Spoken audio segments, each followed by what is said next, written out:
Welcome to a new edition of the Neon Jazz interview series with jazz bassist Max Moran. He talked enthusiastically about his latest 2018 CD called Neospectric, along with growing up in New Orleans, training with Christian McBride on stage for a residency program, playing with Donald Harrison at 17, and so many other tales about his life well lived in music. So please get to know Max and dig this interview, my friends. Okay, Max, thank you for taking a minute to talk with me here at Neon Jazz, man. I appreciate it. Oh, no, thank you. I really appreciate you wanting to have me. Yeah, without a doubt. So let's start off with your latest 2018 disc, Neospectric. I want to know about this project. It's got a very unique sound to it. I want to know how you arrived at this sound in your life and how you feel about this project. Well, the band kind of started when I was in college, actually. It's just that we haven't recorded until now. We actually recorded about 2 years ago now. It came about was just having a jam session with my friends, like at a house party. And these are all guys that like I've played with since like middle school and high school. The thought occurred to me that like, oh, we could start a band, you know, with just what we're doing now, just having fun, you know. So I put together a gig and, you know, wrote some music for the gig, and it just kind of went from there. And the concept was always kind of just starting with some ideas that I had, and then really letting every member of the band expand on the ideas in whatever way they wanted to, and kind of, you know, just letting a lot of things happen, a lot of spontaneity, a lot of like collective improvisation, and it just built from there. And I'm really happy with how the CD has come out. So talk to me about growing up. You began very early on at the age of 5 with violin lessons. Talk to me about where you grew up and kind of how you got into music. I was actually born in what's called Cane River, Louisiana, which is about 4 hours north of New Orleans, and that's when I started having violin lessons. And, you know, it was something that me and my 2 siblings were all in lessons from a very young age, just because our parents wanted us to be exposed to music. Neither of them were like musicians. My dad kind of plays for a hobby, and he's just a big music appreciator. And my mom also had lessons as a kid, so she actually knows how to read music, but she's never, you know, played professionally. They just appreciate music and wanted us to be exposed at a young age. And so I played violin, but the violin really wasn't, like, I didn't feel connection to the instrument, but I also had to play to go to the school that I went to. So when I moved to New Orleans, I was 10 years old, and I was like, oh, this is a great opportunity for me to not have to play violin anymore. And so I was interested in the guitar, and I started playing guitar, and then shortly after I started playing bass at about 13.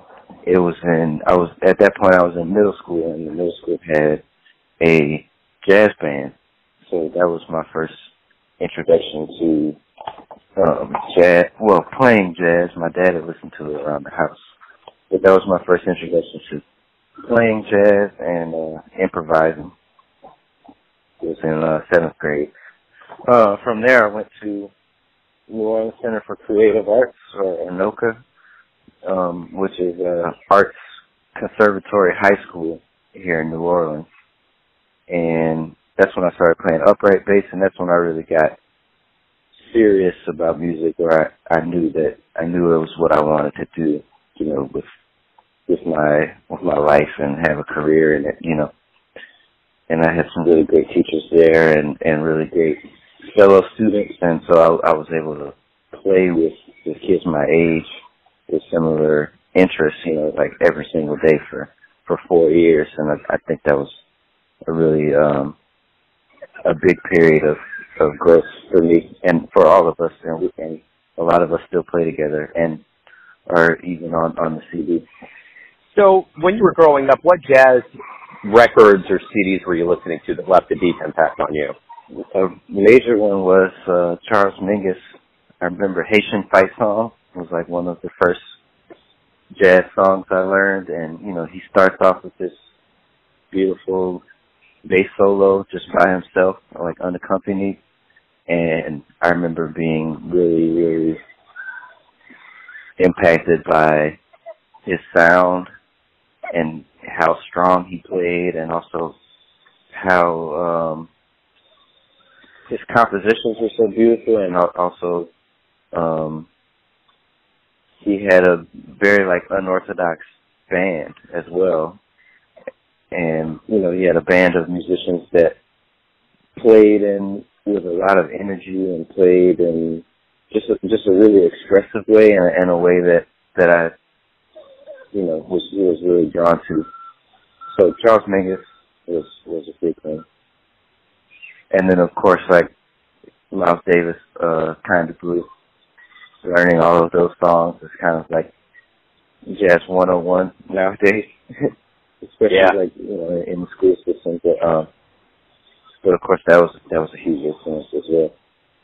I started transcribing Paul Chambers bass lines when I was, in middle school or high school.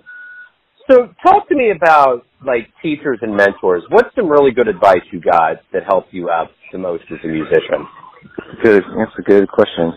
It's hard because I've had a lot.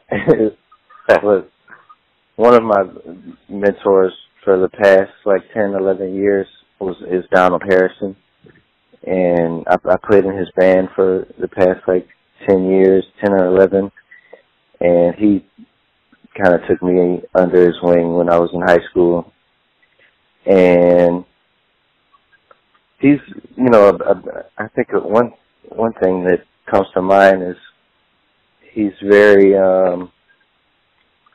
adamant about just being the best that you can be. And I know that might sound cliche, but he's like a person that really means it and really lives it, and drives the point home.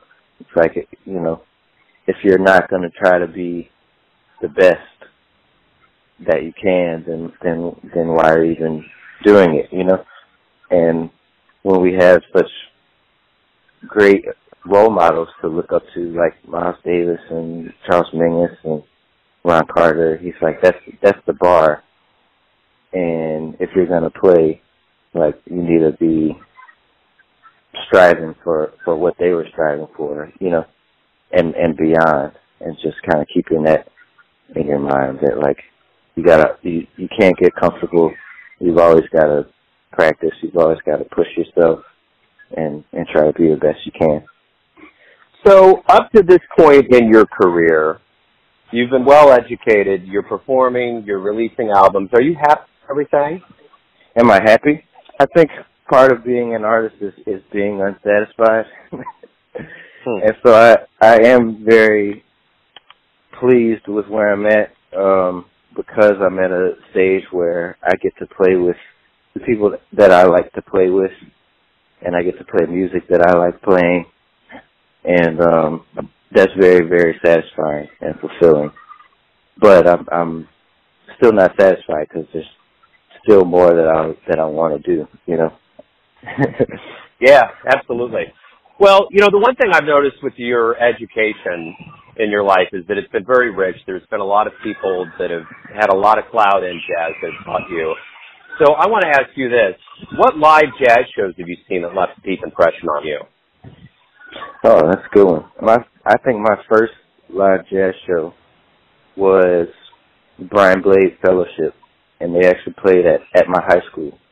It was Brian Blade, Chris Thomas, Kurt Rosenwinkel, Mal Waldron, John Coward, and I believe there was another saxophonist, and I'm forgetting his name at the moment, but I remember he had tenor and alto.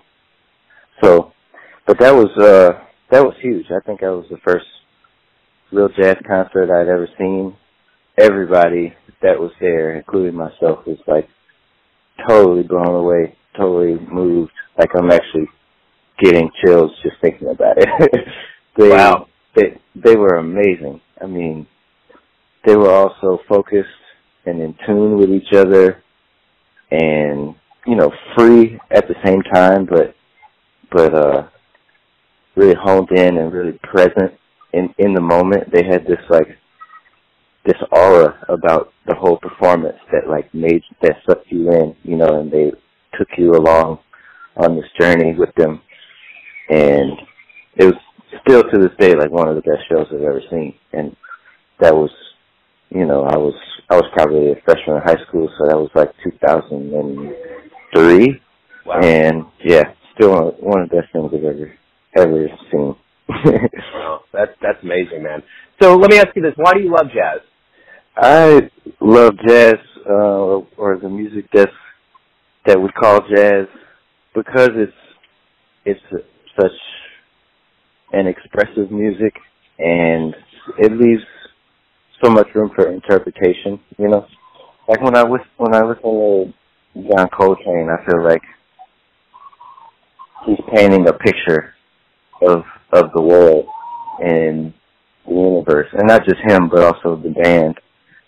And it's like you can just close your eyes and you can feel all this range of emotions and experience that it's almost like watching a movie or just watching some kind of story play out, and you don't need necessarily lyrics or a song for you to know what the song is about for them or anything. It's just totally up to, for me at least, up to your interpretation and how it makes you feel based on these masterful players expressing themselves and expressing their vision of the world. That's kind of what it means to me.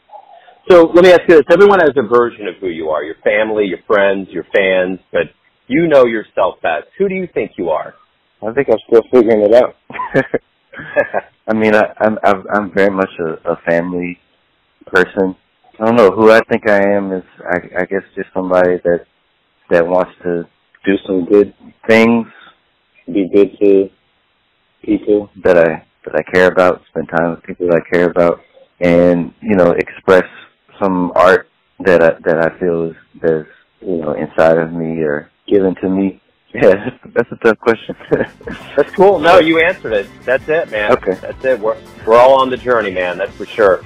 Max, thank you for taking some time to talk about the new album, your life and music. I appreciate it, man. Well, thank you very much. Thanks for listening and tuning in to yet another Neon Jazz interview, where we give you a bit of insight into the finest players in New Orleans, Kansas City, and spots all over the globe. If you want to hear more interviews, go to Famous Interviews with Joe Domino on the iTunes Store. Visit neonjazz at youtube.com. And for everything Neon Jazz all the time, go to the neonjazz.blogspot.com. Until next time, enjoy the jazz, my friends.